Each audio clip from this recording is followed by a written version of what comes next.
Le grand direct des médias, Jean-Marc Morandini. Le journal des médias avec Thomas Joubert. Bonjour Thomas. Bonjour, à la une ce matin, un homme armé fait irruption sur le plateau du JT d'une chaîne néerlandaise. Le président du Sénat, très mécontent d'un documentaire de France 3. Et D8 supprime une séquence de Touche pas à mon poste sur son replay.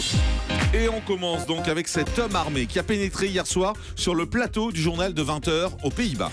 Ça s'est passé dans les locaux de la chaîne publique NOS à Hilversum hier soir. Toute la scène a été filmée par les caméras alors que le plateau était hors antenne. Les images sont absolument surréalistes puisqu'on voit longuement ce jeune homme armé suivi de l'assaut des forces de l'ordre. On apprend ce matin qu'il s'agissait d'une arme factice, mais tout de même, écoutez le récit que faisait le correspondant de BFM TV aux Pays-Bas hier soir. Cet homme, une trentaine d'années, portant cravate et costume, pénètre dans les bâtiments de la première chaîne publique néerlandaise. Il surgit dans le studio du journal, quelques minutes avant la diffusion, où les caméras tournent déjà. Il s'engage alors à un dialogue surréaliste entre l'homme et un vigile, l'homme qui porte un pistolet et qui est fortement menaçant. Il commence à avoir une attitude un peu parano en disant « c'est une grosse affaire mondiale, nous sommes au service des services secrets, nous allons dévoiler des affaires ». Et puis l'homme commence à s'énerver au bout d'un moment, il commence à être désemparé, ça dure trop longtemps, dit-il, je veux savoir si on est en direct. Et puis à un moment, il dit « où allez-vous ?» au vigile quand celui-ci veut sortir. À ce moment-là, la police intervient, on entend un grand cri dans le studio, la police demande à l'homme de laisser son revolver tomber, ce qu'il fait, il se rend, et puis il est arrêté. Cet homme se revendique d'un groupe de cyberattaqueurs et qu'ils avaient l'intention de faire une attaque au moment de la diffusion en direct du journal. Voilà, c'est le correspondant de nos confrères donc BFM TV aux Pays-Bas qui racontait cette affaire. Et si vous voulez voir l'intégralité de cette séquence qui fait 5 minutes, je l'ai mise en ligne sur jeanmarcmorandini.com. Vous allez voir, c'est assez surréaliste, surtout que, comme le disait le correspondant de BFM, l'homme présente très bien. On a presque l'impression que c'est le présentateur. Il est en costume, cravate et avec son pistolet à la main. Donc c'est en ligne si vous voulez voir ça. Le président du Sénat, Gérard Larcher, furieux contre un documentaire de France 3. Ce documentaire sur le train de vie des sénateurs est passé avant-hier sur France 3. On vous en avait parlé dans cette émission. Dans un communiqué, Gérard Larcher a qualifié ce reportage d'inacceptable. Il dénonce les méthodes utilisées par les journalistes de France Télé, notamment les caméras cachées pour piéger les personnels. Le président de la Haute Assemblée refuse qu'on généralise les mauvaises pratiques du Sénat. Le documentaire montrait les nombreux avantages dont bénéficient les sénateurs et le personnel. Marion Maréchal Le Pen s'explique après son altercation avec le journaliste Gilles Leclerc. C'est Gilles Leclerc, c'est pas votre mari. Oui, Gilles Leclerc. Je le précise, c'est Gilles Leclerc de Public Sénat. Exactement. C'est donc la suite de la remise des prix du trombinoscope qui a tourné au fiasco en début de semaine. Gilles Leclerc avait refusé de remettre le prix attribué à Steve Briois en main propre à l'élu Front National. Suite à quoi Marion Maréchal Le Pen avait pris à partie le journaliste en le menaçant. On va vous avoir, quand ça va arriver, ça va vraiment vous faire mal. Une séquence filmée par le petit journal de Canal+. Hier, Marion Maréchal Le Pen a tenu à se justifier. Selon elle, il ne s'agissait pas de menaces physiques. Le ça va vous faire mal voulait dire ça va vous ennuyer. La jeune députée continue de dénoncer le mépris envers Steve Briois et l'humiliation lorsque Gilles Leclerc a refusé de lui remettre le prix.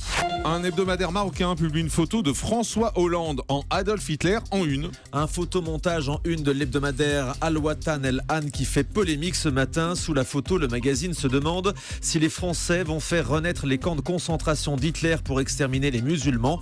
Contacté par France TV Info, le directeur de la publication du magazine assume cette manière de dénoncer une montée de l'islamophobie.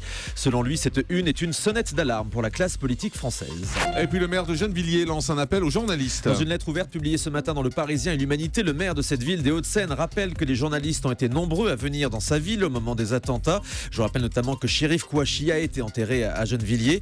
Après les attentats, le maire appelle donc les journalistes à revenir dans sa commune, mais pour montrer les bonnes initiatives en réponse aux représentations négatives de la banlieue dans les médias. D8 supprime une séquence du replay de Touche pas à mon poste. Une séquence issue du prime time de mercredi soir dans laquelle le chroniqueur Jean-Michel Maire retrouvait sa fiancée. La jeune femme ne voulait pas apparaître à l'antenne, mais on a quand même vu furtivement son visage en direct. La séquence a d'ailleurs provoqué le malaise chez certains téléspectateurs, puisqu'on entendait clairement la jeune femme dire qu'elle ne voulait pas qu'on voit sa tête. Du coup, la séquence a été supprimée du replay sur le site de D8 à la mi-journée. Et puis Jean-Pierre Elkabbach a du souci à se faire, puisqu'Enora Malagré veut se lancer dans l'interview politique. Mais oui, c'est ce qu'elle explique cette semaine dans une interview sur le site de Paris Match. Écoutez. J'aimerais interviewer Marine Le Pen, mais je pense que j'aurais trop de colère encore pour l'interviewer. Mais Sarkozy, ouais, vraiment, ça m'intéresse. C'est un animal politique. Il me fascine plus qu'un François Hollande, même si vraiment, je n'ai pas de honte à dire que c'est pas du tout mon bord politique. Et c'est justement pour ça que ça m'intéresse.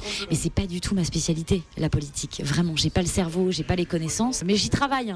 J'ai bien envie d'aller faire des stages avec Nicolas Poincaré, qui à mon sens est un des plus grands journalistes du moment, pour que justement il m'apprenne un petit peu les ficelles du journalisme politique. Vous seriez bien surpris. Mots croisés par Enora Malagré, hein? Ça n'arrivera jamais. Ça, c'est une bonne nouvelle. Benjamin Castaldi parle de son plus grand regret. Mais quoi? Non, c'est vrai. Oui, mais bien sûr. Soyons sérieux. Benjamin Castaldi parle de son plus grand regret à la télé. Alors, invité hier du Grand 8 sur D8, l'animateur a été interrogé par Roselyne Bachelot sur sa carrière à la télévision. Et vous allez l'entendre, il ne garde pas un bon souvenir d'un jeu qu'il avait présenté sur TF1. Mon plus grand regret dans ma carrière télé, c'est d'avoir animé La Roue de la Fortune à 11h du matin. Non, mais c'était pas terrible. C'était pas terrible. C'était pas terrible. Les candidats étaient trop... Non, mais c'était une petite roue de la fortune avec un tout petit budget, des petits cadeaux, des petites caméras. Bon, d'accord, un petit truc. Un petit truc, c'était pas... Allez, hop, on oublie. Voilà, Benjamin Castaldi, donc, qui s'expliquait sur son mauvais souvenir de télé. On termine avec le chiffre du jour. 8 millions le nombre de Français qui consomment la télé en replay selon une étude de Médiamétrie. Ils étaient 5 millions en 2013. Si les téléspectateurs restent très attachés aux téléviseurs traditionnels, la consommation télé augmente sur les ordinateurs, smartphones et tablettes. D'ailleurs, en moyenne, les Français disposent de 6,4 écrans par foyer. Je suppose que c'est plus chez vous. Oui, c'est plus, oui, je 6,4. confirme. Ah, oui. Le grand direct des médias sur Europe 1. Jean-Marc Morandini.